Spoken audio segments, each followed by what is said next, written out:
بسم اللہ الرحمن الرحیم۔ السلام علیکم دوستو۔ حضرت عیسیٰ علیہ السلام اللہ رب العزت کے انبیاء میں وہ نبی ہیں جنہیں اللہ تعالیٰ نے بغیر باپ کے پیدا فرمایا اور آپ علیہ السلام کو اعلیٰ مقام پر فائز فرمایا۔ حضرت عیسیٰ علیہ السلام کا گھرانہ بڑا بابرکت گھرانہ تھا۔ حضرت عیسیٰ کی والدہ حضرت مریم بہت نیک خاتون تھیں۔ حضرت مریم کی والدہ محترمہ حنا ایک عبادت گزار خاتون تھی، لیکن ان کی اولاد نہیں تھی۔ ایک دن انہوں نے ایک پرندے کو دیکھا جو اپنے بچوں کو غذا کھلا رہا تھا۔ اسے دیکھ کر ان کے دل میں اولاد کی خواہش پیدا ہوئی، تو انہوں نے اللہ تعالیٰ سے دعا کی کہ یا اللہ مجھے اولاد عطا فرما، تو میں اسے اللہ کے گھر بیت المقدس کی خدمت کے لیے وقف کر دوں گی۔ اللہ تعالیٰ نے ان کی دعا کو قبول فرمایا اور وہ امید سے ہو گئیں۔ جب ان کے ہاں بچی پیدا ہوئی تو کہنے لگیں، اے میرے پروردگار، میں نے تو لڑکی کو جنم دیا ہے، میں نے اس کا نام مریم رکھا ہے، میں اسے اور اس کی اولاد کو شیطان مردود سے آپ کی پناہ میں دیتی ہوں۔ آپ صلی اللہ علیہ وآلہ وسلم نے فرمایا، ہر بچے کو پیدائش کے وقت شیطان چھوتا ہے، جس کی وجہ سے بچہ رونے لگتا ہے، سوائے مریم اور ان کے بیٹے عیسیٰ علیہ السلام کے کہ وہ شیطان کے چھونے سے محفوظ رہے۔ صحیح بخاری۔ حضرت مریم علیہ السلام کی والدہ حضرت مریم کو لے کر بیت المقدس آئیں، کیونکہ انہوں نے اللہ تعالیٰ سے دعا کی تھی کہ یا اللہ مجھے اولاد عطا فرما، تو میں اسے تیرے راستے میں وقف کر دوں گی۔ حضرت مریم کی والدہ جب بیت المقدس پہنچی، انہوں نے وہاں کچھ لوگوں کو دیکھا جو تورات لکھ رہے تھے، جن میں حضرت زکریہ علیہ السلام بھی موجود تھے۔ چونکہ اب بات یہ ہے کہ حضرت مریم کے والد محترم عمران اپنی قوم کے معزز افراد میں سے تھے، اس لیے ہر بندے کی خواہش تھی کہ حضرت مریم کی کفالت ان کے سپرد ہو۔ آخر کار قرآن اندازی کی گئی تو یہ شرف حضرت زکریہ علیہ السلام کے حصے میں آیا۔ حضرت زکریہ علیہ السلام نے حضرت مریم کے لیے ایک جگہ مقرر کی جہاں ان کے سوا کوئی نہیں جاتا تھا۔ حضرت مریم وہاں عبادت میں مصروف رہتی تھیں اور اپنی باری پر مسجد کی خدمت کرتی تھیں۔ آپ شریفانہ عادت کی وجہ سے مشہور ہو گئیں اور اللہ تعالیٰ کے ہاں اتنی پسندیدہ بن گئیں کہ جب حضرت زکریہ علیہ السلام آپ کے کمرے میں جاتے تو وہاں ان کو بے موسمی پھل نظر آتے۔ ایک مرتبہ حضرت زکریہ علیہ السلام نے سوال کیا کہ یہ پھل کہاں سے آئے ہیں؟ تو حضرت مریم نے جواب دیا کہ یہ اللہ کی طرف سے آئے ہیں، بے شک اللہ تعالیٰ جسے چاہتا ہے بے حد رزق عطا فرماتا ہے۔ صحیح بخاری کی ایک حدیث میں آپ صلی اللہ علیہ وآلہ وسلم نے فرمایا، مردوں میں تو بہت سے افراد کامل ہوئے ہیں، لیکن عورتوں میں صرف فرعون کی بیوی حضرت آسیہ اور حضرت مریم بنت عمران کامل ہوئی ہیں۔ دوسری حدیث میں آپ صلی اللہ علیہ وآلہ وسلم نے فرمایا، تمام جہانوں کی عورتوں میں سے 4 عورتیں فضیلت والی ہیں، حضرت مریم بنت عمران، فرعون کی بیوی حضرت آسیہ، حضرت خدیجہ اور حضرت فاطمہ بنت محمد۔ حضرت عیسیٰ علیہ السلام کی ولادت۔ جب حضرت مریم کو ان کی والدہ نے بیت المقدس کی خدمت کے لیے وقف کر دیا تو آپ حضرت زکریہ کی کفالت میں رہ کر بیت المقدس کی خدمت کرتی رہیں۔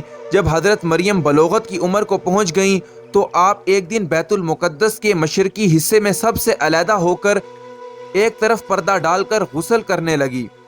اتنے میں اللہ کے فرشتے حضرت جبرائیل ایک خوبصورت نوجوان کی صورت میں سامنے آئے تو حضرت مریم ڈر گئی اور فرشتے کو انسان سمجھ کر کہنے لگیں، میں تجھ سے رحمان کی پناہ مانگتی ہوں اگر تو اللہ تعالیٰ سے ڈرنے والا ہے۔ فرشتے نے آپ کو تسلی دیتے ہوئے کہا، میں آپ کے رب کا قاصد ہوں اور آپ کو ایک خوشخبری دینے کے لیے آیا ہوں کہ آپ کو ایک پاک باز بیٹا ملے گا۔ حضرت مریم نے تعجب سے کہا کہ ہاں، میرا بیٹا کیسے پیدا ہو سکتا ہے؟ مجھے تو کسی انسان نے ابھی تک نہیں چھوا۔ فرشتے نے جواب دیا، یہ اللہ کا حکم ہے جو پورا ہو کر رہے گا، کیونکہ تمہارے رب کا یہ ارشاد ہے کہ مجھ پر یہ کام بہت ہی آسان ہے۔ یہ کہتے ہوئے حضرت جبرائیل نے حضرت مریم کے گریبان میں پھونک ماری اور وہ امید سے حاملہ ہو گئیں۔ جب حمل کے آثار ظاہر ہوئے تو آپ نے بنی اسرائیل کی طرف سے تہمت لگنے کے خوف سے تنہائی اختیار کر لی۔ حمل کی مدت مکمل ہونے پر حضرت مریم لوگوں سے علیحدہ ہو کر ایک دور جگہ پر ایک کھجور کے درخت کے نیچے جا کر بیٹھ گئیں۔ وہاں آپ کو بچہ جننے سے پہلے کا درد شروع ہو گیا۔ ایک طرف تو آپ کو جسمانی تکلیف ہو رہی تھی اور دوسری طرف آپ کو ذہنی طور پر بھی پریشانی تھی کہ جب میں بچے کو لے کر قوم کے سامنے جاؤں گی تو لوگ مجھ پر کیا الزام لگائیں گے۔ کاش میں اس وقت کے آنے سے پہلے مر چکی ہوتی اور لوگ مجھے بھلا چکے ہوتے۔ اللہ رب العزت نے حضرت مریم کی جسمانی اور ذہنی تکلیف دور کرنے کے لیے آواز دی، اے مریم آپ غم نہ کریں، آپ کے رب نے آپ کے پاؤں تلے ایک چشمہ جاری کر دیا ہے، اس سے پانی پئیں اور جس کھجور کے درخت کے نیچے آپ بیٹھی ہوئی ہیں اس کو ذرا ہلائیں تو اس سے تر و تازہ کھجوریں گریں گی اور وہ کھائیں، آپ کے جسمانی تکلیف دور ہو جائے گی۔ جہاں تک لوگوں کی تہمت لگنے کا خوف ہے تو آپ کو جہاں کہیں بھی انسان نظر آئے تو اس سے بات کرنے کے بجائے صرف یہ کہنا کہ میں نے رحمان کے لیے خاموشی کا روزہ رکھا ہوا ہے، اس لیے اس وقت آپ کسی سے بات نہیں کریں گی۔ حضرت مریم علیہ السلام کے ہاں جب حضرت عیسیٰ علیہ السلام پیدا ہوئے تو آپ انہیں لے کر قوم کے پاس تشریف لائیں۔ قوم نے جیسے ہی آپ کی گود میں بچہ دیکھا یعنی حضرت عیسیٰ علیہ السلام کو دیکھا تو حیران ہو کر کہنے لگے، اے مریم تم نے یہ کیا کیا؟